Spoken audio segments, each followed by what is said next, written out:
Testing. Testing. Hello, patrons. Oh!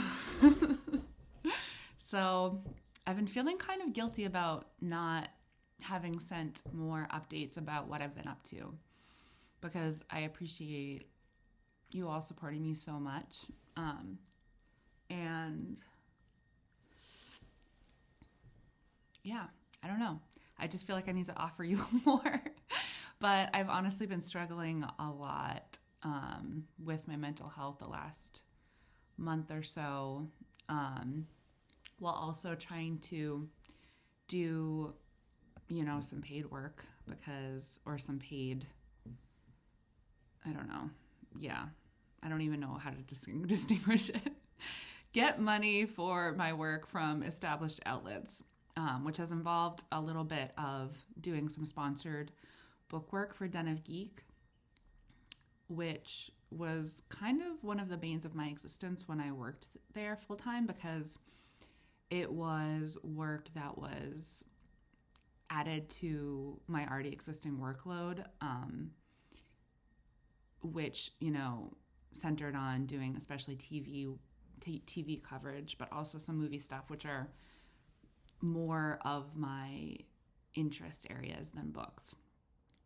And also, it was frustrating to me because, it was sponsored work, which meant the company was getting more money for it directly from clients, but that wasn't necessarily reflected in my compensation, so that was frustrating. But now I can negotiate my rates and say yes or no to various projects. So that has felt better. And actually, for one of the interviews, I interviewed this Indian author called Sumit Basu, who is releasing a book on June 7th, I believe. It's called The City Inside. It's actually a re-release. It was already published under the title Chosen Spirits, but it's so good. It's set 10 years in our future. It's set in Delhi, which is where Sumit lives, and he calls it an anti-dystopia, which means that, or how he defines it, I believe, is basically it's a really scary, fucked up existence, but it's basically our world. So I think he wants to make that clear that a lot of the issues that exist in the book they're just how our reality is and how he sees Delhi, or how he sees the issues in Delhi, kind of being exacerbated over the next decade. And it's really informed by influencer culture, which I find really interesting because I don't know, I do tend to watch a lot of YouTube, and I think there's an aspect of influencer culture in K-pop, which is another one of my main areas of interest right now. So to see that so intentionally explored in this book was cool. One of the two main characters is basically an influencer producer. So yeah, it was cool. And it was cool to interview an Indian author. We had to figure out the time difference, so it was later at night here, and it was early morning for him. And I just always think that's so cool when technology allows us to have these conversations across the world. And there was so much I related to about in his book. And yeah, I guess I'll share my interview when it goes live with all of you. Where was I? Yeah, I don't know. But in general, it was cool to interview him and read this book because I've just been so interested in international content, whether it's TV or movies or books, and especially, or music. But yeah, basically when I think more about what kinds of areas I want to focus on, I keep coming to this idea of the growth of international and especially foreign language content in American culture. I think that, and I kind of hope that our pop culture is going to increasingly skew that direction. Obviously, I've been, studying Korean. I continue to do that every day. And I could give you so many updates, but I'm not going to right now. And also, so I've been watching a lot of Korean language content. And also I've been watching some Thai BL boys love dramas. I've been watching some Chinese stuff. So yeah, I don't know. It really interests me, and I think not only is not if you look at like the global pop culture scene, I think American-based English language content is starting to be decentralized as the hegemonic cultural power. Which I say good riddance. I'm bored. Yeah. And I think that's going to continue to be the case. I hope that's going to continue to be the case because there's so much interesting stuff out there.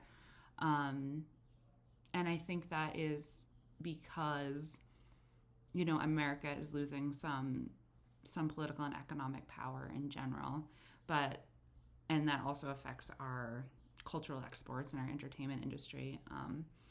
But I also think that it's maybe more so driven, at least in the short term, by American companies, like Netflix, Disney, Apple, who are looking to grow their subscriber bases in other countries. So if you look at Netflix as kind of a bellwether for this, they reached their saturation point in terms of subscribers in North America at least a few years ago. And, obviously they're losing some subscribers, but, people aren't just canceling Netflix because they don't want Netflix or don't want a streaming service anymore. They're canceling it because of competition. So I still don't see Netflix as having the ability to grow their subscriber base a lot in North America. And I think they know that too. So for the past, 3 to 5 years, if I were writing about this right now, I would fact check a lot of these numbers. So maybe I'll link to some sources that have more precise information. But in the last 3 to 5 years, I think they've really consciously been growing their presence, both in terms of distribution and production in other countries. Like we've seen this in Europe, and we've seen it I'm very interested in East Asia and Southeast Asia. So basically, Netflix and other countries, or other companies, what an interesting Freudian slip, they've reached their saturation point in North America. So if they want to grow their subscription base, they can increase the rates in North America, which of course they are doing to make more money and to show hopefully for them profit growth in these territories. But if they want to grow their subscription base, then they're going to have to do it in other countries.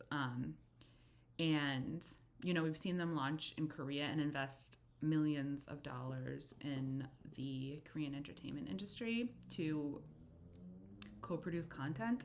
So they do that for two reasons. They do that, broadly. They do that because they want to actually get subscribers in Korea. But Korea, is a relatively limited market as well. They don't have a huge population compared to other countries. So they also do that because they know how successful Korean entertainment is as an export, not necessarily for the U.S., although it is, but for other countries in other parts of the world, whether that's, in Southeast Asia, in extremely populous countries like Indonesia or, Thailand and the Philippines, or even Japan, where they're also investing a lot of money in, especially anime content. But yeah, because those industries, you know, Japanese anime or whatever kind of Japanese entertainment and K-dramas are so successful, proven to be successful as cultural exports to other countries, that means they can not only grow there, but also grow in these other territories that consume this media and have consumed this media for maybe decades. So I'm losing my focus a little bit. I love talking about this stuff, but I've also talked about it so much that I'm like, yeah, you guys already know this, even though I actually haven't talked to you about it specifically. Yeah, and yeah, I don't know. I think because of that, because they already have like this vested interest in the production of K-dramas or Japanese anime, you know, that stuff is going to be also distributed to American audiences because why not? It's efficient. And therefore, I think these things are going to continue to be popular, like Squid Game or, I mean, any of these foreign language imports. We've seen it with European stuff too, like with Money Heist, which actually Korea is launching or Netflix is launching a Korean. I don't really want to call it a remake of Money Heist because I think they're doing something really different, but it's called Money Heist Korea. Okay, it's called I just Googled it. It's called Money Heist Korea. Money Heist Korea Joint Economic Area. And so I'm super interested in this as an adaptation because rather than just setting it in Korea, like having a cool heist that is about like screwing over the rich or whatever in Korea, they're making it into a speculative fiction where it's set in this, I guess, near future where, or maybe parallel universe, alternate universe, where North Korea and South Korea have gone through the process of reunification and therefore have a joint economic area, I guess. It's not I don't think it's the best title, but I guess it gets the point across. Yeah, and the heist takes place in that scenario. So I don't think they needed to do that, but I am curious about what that's going to look like.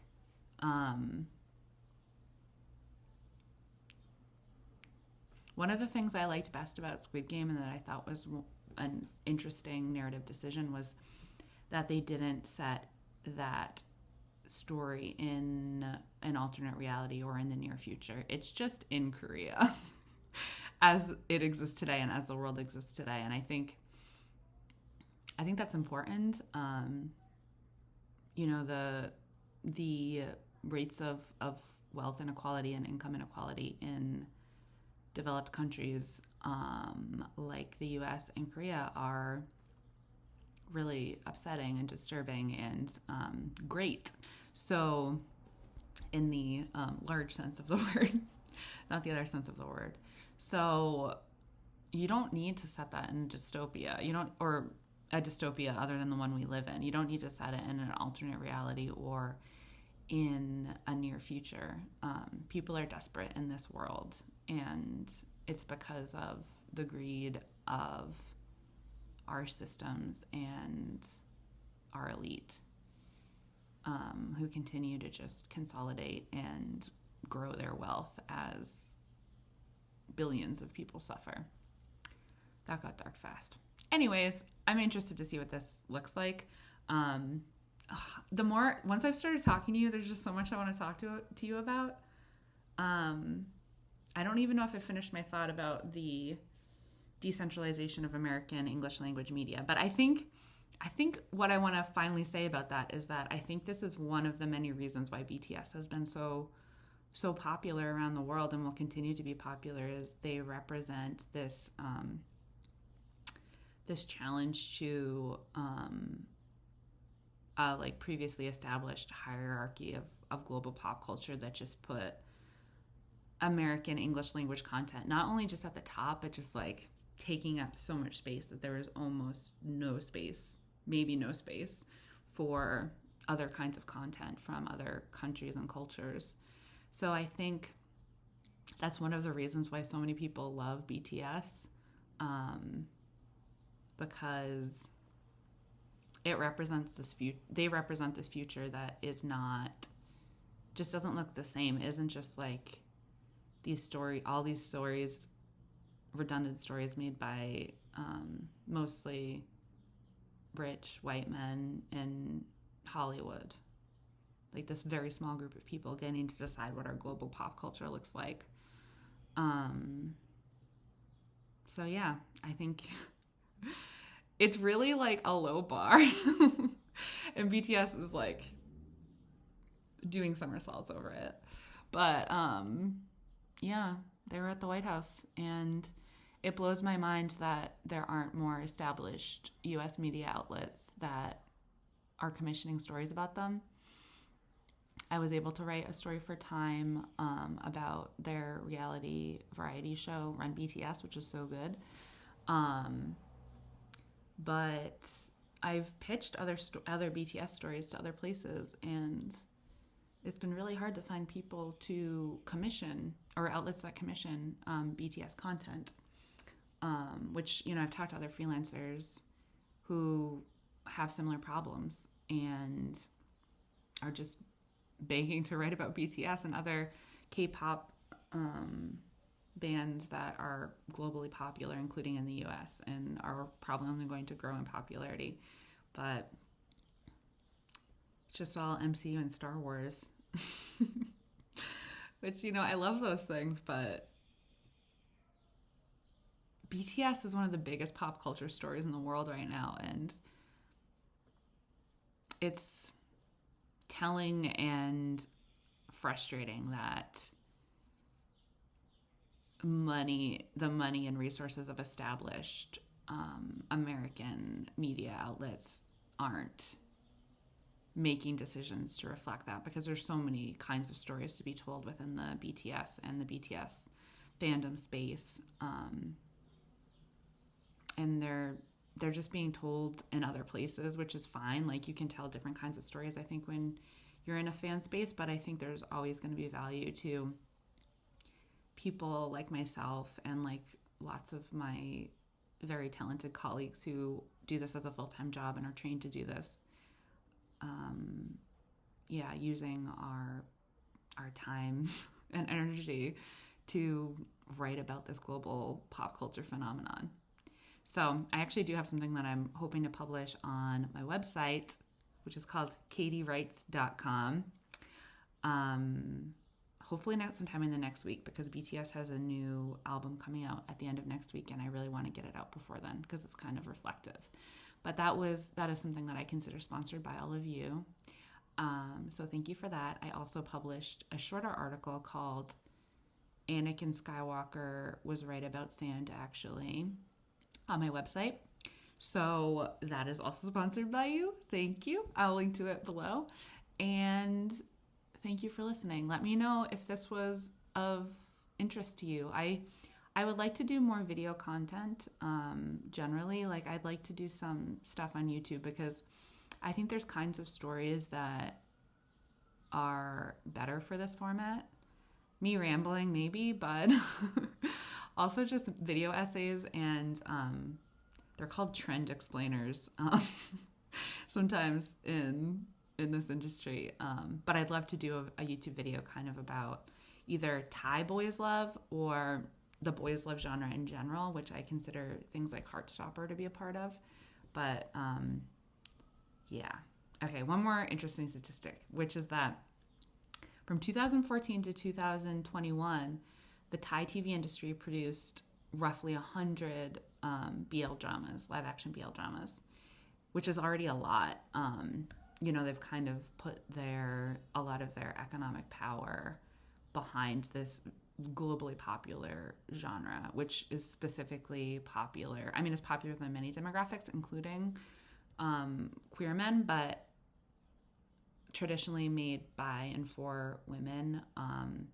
And yeah, a lot of especially middle-class women, both in Thailand and abroad, really watch the genre, including this kid. I don't think I'm middle class, actually. I don't know. I was kind of inching up there. and then I'm back. I mean, I've never been out of debt. My net worth has always been below zero. Class is a confusing thing.